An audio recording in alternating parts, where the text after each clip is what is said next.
27 Hoje seria isto um problema?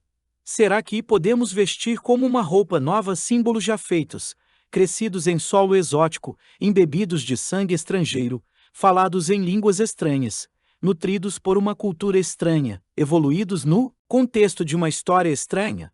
Um mendigo que se envolve numa veste real, um rei que se disfarça em mendigo. Sem dúvida, isto é possível.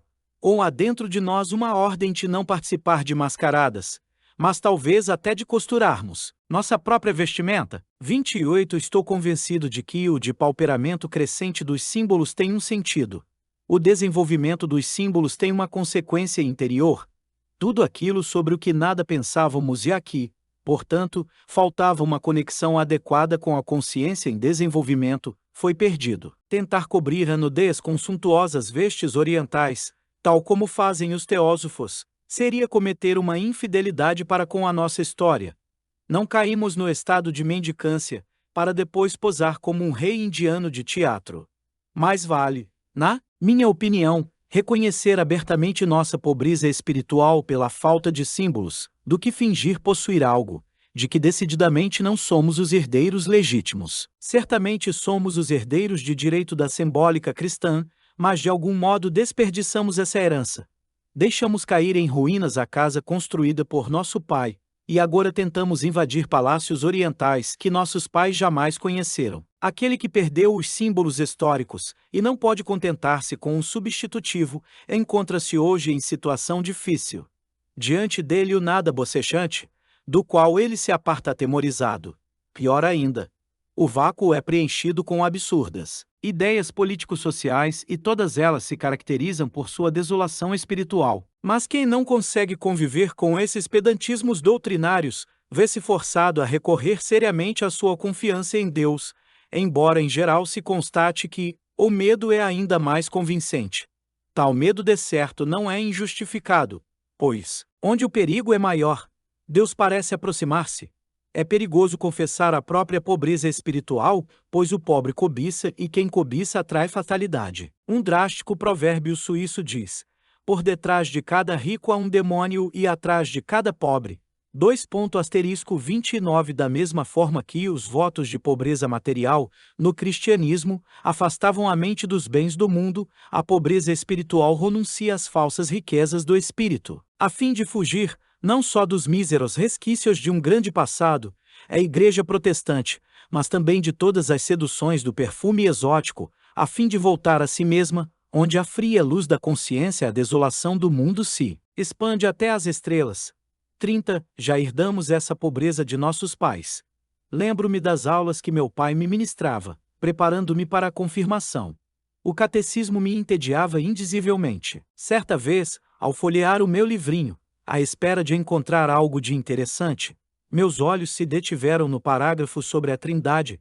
Isso me interessava e esperava impaciente que chegássemos a essa passagem nas aulas. Ao chegar a hora esperada, meu pai disse: vamos saltar esse capítulo, pois eu mesmo nada entendo do seu conteúdo. Assim ficou sepultada minha última esperança. Admirei a honestidade do meu pai, mas isso não me ajudou a superar o tédio mortal que a partir de então me causava toda a conversa. RLG-31 Nosso intelecto realizou tremendas proezas, enquanto desmoronava nossa morada espiritual.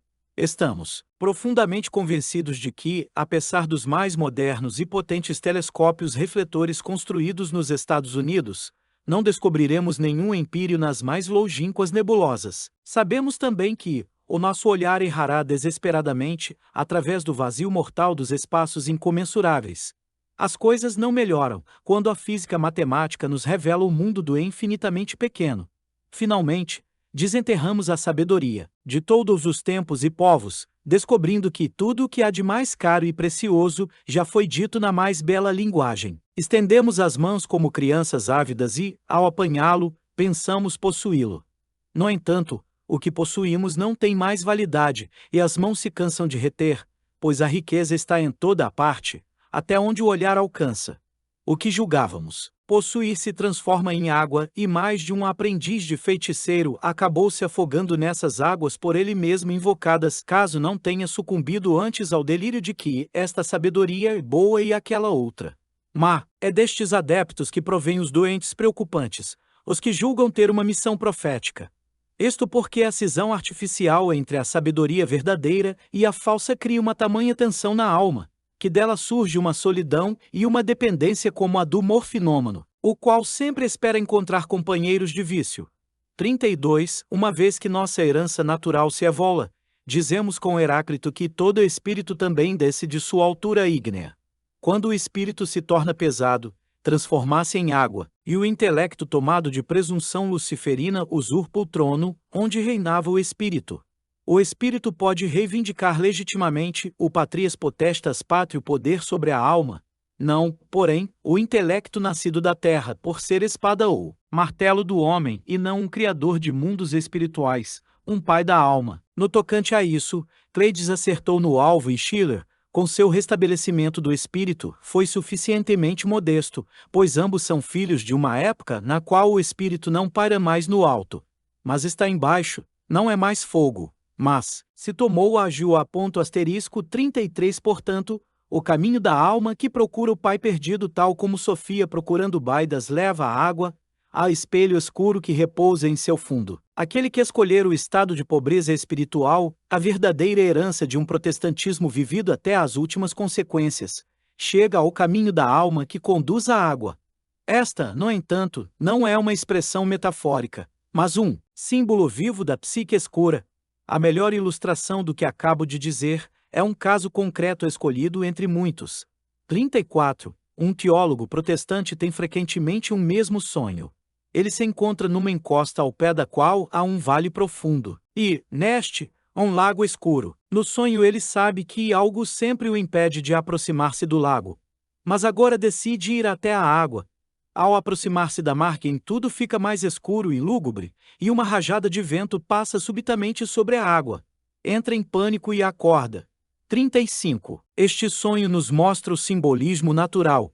O sonhador desce à sua própria profundeza e o caminho leva à água misteriosa. Ocorre então o milagre da piscina de Betesda. Um anjo desce e toca a água, que a tira então um poder curativo. No sonho, é o vento, o pneuma, que sopra onde quer. É necessário que um homem desça até a água, a fim de que se produza o milagre da vivificação da água. O sopro do espírito que passa sobre a superfície escura é sinistro, como tudo aquilo cuja causa não somos ou então desconhecemos. É o indício de uma presença invisível de um nume, cuja vida não se deve nem à expectativa humana, nem à maquinação da vontade. Vive por si só, e um calafrio perpassa o corpo da pessoa, que acreditava ser o espírito, apenas algo em que se crê, se faz, se lê nos livros ou é assunto de conversa. Mas quando ocorre espontaneamente, uma assombração e um terror primitivo se apoderam da mente ingênua. Os anciãos da tribo dos Elboni, no Quênia, descreveram-me o Deus noturno como aquele que provoca o medo. Ele chega a nós, diziam, como uma rajada fria de vento que nos faz tiritar, ou então passa assobiando em redemoinho pelo capim alto. Um pan-africano, que na hora fantasmagórica do Meiodia toca sua flauta, assustando os PAS-TURIs. 36 no sonho. O sopro do pneuma amedrontou outro pastor, um pastor do rebanho, que na escuridão da noite, pisou na margem coberta de dancos perto da água no vale profundo da alma. Sim, aquele espírito ígneo dissera outrora ao reino da natureza, as árvores e rochas e as águas da alma, tal como o ancião que no Zaratustra de Nietzsche 21, cansado da humanidade, retirou-se para a floresta, a fim de resmungar com os ursos, em louvor ao CRA do R.37 temos, seguramente, de percorrer o caminho da água, que sempre tende a descer, se quisermos resgatar o tesouro, a preciosa herança do Pai.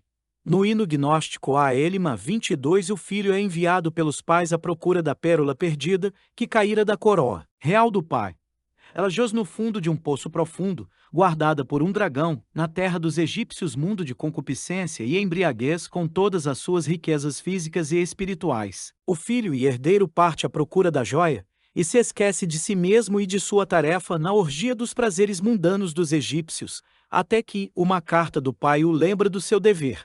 Ele põe-se então a caminho em direção à água e mergulha, na profundeza sombria do poço, em cujo fundo encontra a pérola, para oferecê-la então à suprema divindade. 38. Este hino, atribuído a Bardesanes, data de uma época que em muitos aspectos se assemelha à nossa. A humanidade estava à procura e à espera, e foi o peixe levatus de Profun do 23 tirado do profundo, da fonte que se tomou o símbolo do Salvador, portador da CUR. 39. Ao escrever essas linhas, recebi uma carta de Vancouver, de alguém que eu não conhecia. O remetente, intrigado com seus sonhos, que giravam sempre em torno do tema da água, escreve: quase sempre que eu sonho, é com água. Ou estou tomando banho, ou o vaso sanitário está transbordando, ou um cano está estourando, ou minha casa foi levada até a beira da água, ou vejo um conhecido prestes a afundar na água, ou estou tentando sair da água, ou estou tomando banho e a banheira está prestes a transbordar. Extra 24.